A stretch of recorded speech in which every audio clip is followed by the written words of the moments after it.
ওই যে সামনে দেখা যাচ্ছে সোনা মসজিদ, এটা হলো চাঁপাইনবাবগঞ্জের সোনা মসজিদ, যেটা বর্ডার এলাকাতে অবস্থিত। আপনারা যদি যান তাহলে অবশ্যই দেখতে পাবেন চাঁপাইনবাবগঞ্জের সোনা মসজিদ। এর পাশে দেখতে পাচ্ছেন এখানে কয়েকটা মাজার আছে, এখানে কয়েকটা ওলিয়াউলা, এখানে আল্লাহর ওলিরা শুয়ে আছে, এখানে কিছু মাজার আছে।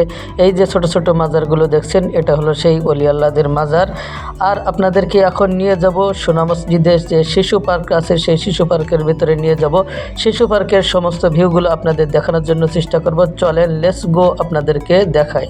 আমি এখন সোনা মসজিদের শিশু পার্কের যে গেট আছে, গেটের সামনে চলে আসলাম। এখন ভিতরে প্রবেশ করব। ভিতরে প্রবেশ করতে কিন্তু 20 টাকা করে টিকিট লাগে, কিন্তু আমাদের টিকিট লাগবে না, কেননা আমাদের আগে থেকে বুকিং দেওয়া ছিল, এজন্য আমাদের টিকিট লাগবে না। আমরা সরাসরি মোটরসাইকেল চালিয়ে আমরা ভিতরে ঢুকে গেলাম। ভিতরের ভিউটা দেখেন কত সুন্দর, দুই পাশে রাস্তা আর গাছ। সামনে দেখতেছেন যে শাপলা ফুল এবং লাভ আঁকানো, কত সুন্দর দেখা যাচ্ছে। আপনারা যদি আসতে চান তাহলে অবশ্যই চাঁপাইনবাবগঞ্জ থেকে সোনা মসজিদের উদ্দেশ্যে আপনারা রওনা হবেন। আপনাদের বাজে হয়তো বাসে যদি আসতে চান তাহলে আপনাকে হয়তো 30 থেকে 40 টাকা নিবে। চলেন, এখন আপনাদেরকে সেই সোনা মসজিদের ভিউগুলো এক এক করে দেখাতে থাকবো। এখানে কিন্তু সুন্দর সুন্দর ঘর আঁকানো আছে বসার জন্য। আপনি রোদরে ছায়ায় বসতে পারেন, বসার জন্য সুন্দর সুন্দর দোকান আছে। দোকানের সামনে অনেকগুলো বেঞ্চ রাখা আছে। আমাদের আগে যে সমস্ত আমাদের বন্ধু বান্ধবরা আসছে, তারা এখানে গণ্যমান্য ব্যক্তিরা বসে আছেন এবং চা খাচ্ছেন। সকলের সাথে আপনাদের সাথে পরিচয় করে দেব। সকলের হুন্ডাগুলো রাখা আছে এবং আমাদের সামনে যিনি আছেন, এই যে আব্দুল হামিদ, ওসমান সাহেব এবং আরও অনেকে আমাদের সাথে আছেন।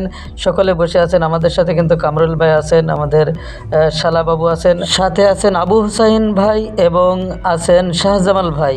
আরও অনেক গণ্যমান্য ব্যক্তি আছেন, তাদেরকেও আপনাদের সাথে পরিচয় করে দিব। সোনা মসজিদ এখানে আসলে আপনি দেখতে পারবেন সেই কুমিরের সাথে দেখা। এখানে যে কুমিরটা দেখতে পাচ্ছেন, এটা কিন্তু মাটির তৈরি। আপনি আবার দেখে যেন ভয় পাবেন না, এটা মাটির তৈরি। এই সিনারিটা আপনি দেখতে পারেন। এরপরে আপনি দেখতে পাচ্ছেন আমার পিছনে যে সিনারিটা, এখানে কিন্তু একটা ময়ূর বসে আছে। আর এই ময়ূরটা এত সুন্দর, যখন পাখনা মেলাবে তখন এত সুন্দর দেখা যায়।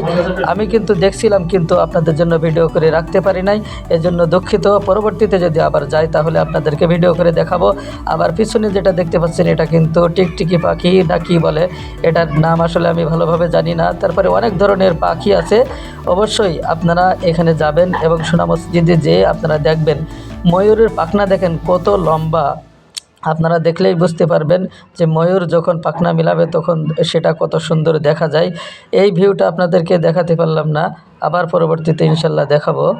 পাখনা মেলা দেখা শেষ হয়ে গেল। এখন আমরা একটু বিনোদনের জন্য যে পার্কের ভিতরে যে নৌকা আছে, আমার সামনে যে জিনিসটা দেখতে পাচ্ছেন, এটা হলো নৌকার মতন একটা দোলনার জায়গা। এখানে নাগরদোলার মতন দোলা দেওয়া হয় মোটরের সাহায্য। আপনি যদি এখানে উঠতে চান অবশ্যই আপনার মন ভালো হয়ে যাবে।